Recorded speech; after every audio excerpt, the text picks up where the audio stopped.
अपना परिचय कर दीजिए। मैं मोहम्मद अबुल फराह, कलाल इराकी महासभा का जनरल सेक्रेटरी, अंजुमन इराकी इंडिया का कन्वीनर और सामाजिक राजनीतिक कार्यकर्ता।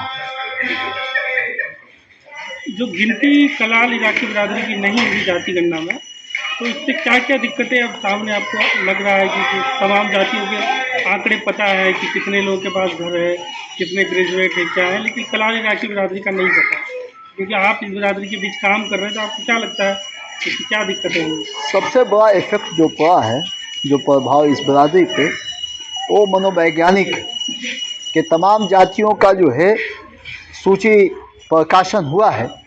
लेकिन कलाल जाति जो है, जिसे बनिया की उपजाति मान लिया गया, ये इसके साथ अन्याय हुआ और ये देर तक जो है कलाल बिरादरी इससे बाहर नहीं निकल पाया। आप क्या रास्ता है, क्या होना चाहिए? गिनती नहीं हुई है तो क्या आप अगली गणना का इंतजार करें? हम तो ये नहीं कहेंगे कि गिनती नहीं हुई है, बल्कि हमारी गिनती बताई नहीं गई है।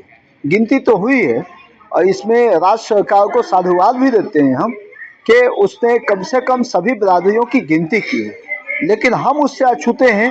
हमारा डेमोग्राफिक ट्रेंड हमको पता नहीं चला है। 1931 के बाद हमारी आबादी जो है उसकी क्या हालत रही, कितना उसका जो है ग्रोथ रेट है, उसका विकास क्या है, ये हमको पता नहीं चला। ये जब आबादी आएगी सामने तो हमको पता चलेगा कि 1931 से हम कमतर हैं या 1931 से हम आगे गए, है ना। और हमारी जो आबादी है अगर कहीं माइग्रेट कर रही तो उसकी क्या वजह है, जबकि अभी जो जाति गणना हुआ है उसमें आर्थिक सर्वे भी हुआ है। तो हमारी स्थितियों का आकलन होना चाहिए।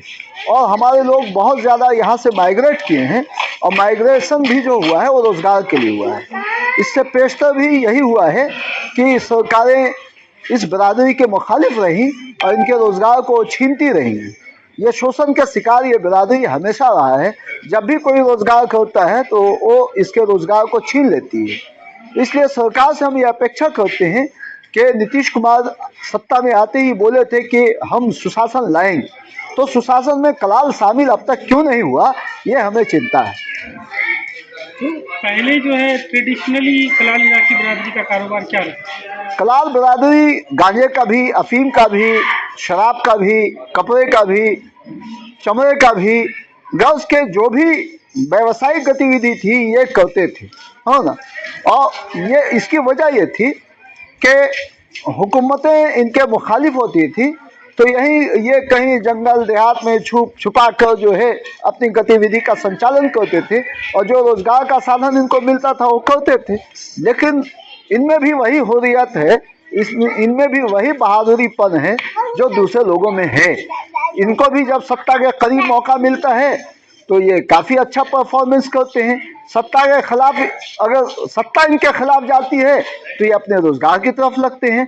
लेकिन इनका कोई ऐसा पेशा नहीं होता है कि ये अपराधी हों या फिर इनका कोई ऐसा गलत मंशा हो या कोई ऐसी गतिविधि में लिप्त पाए जाते हैं, ऐसा नहीं है।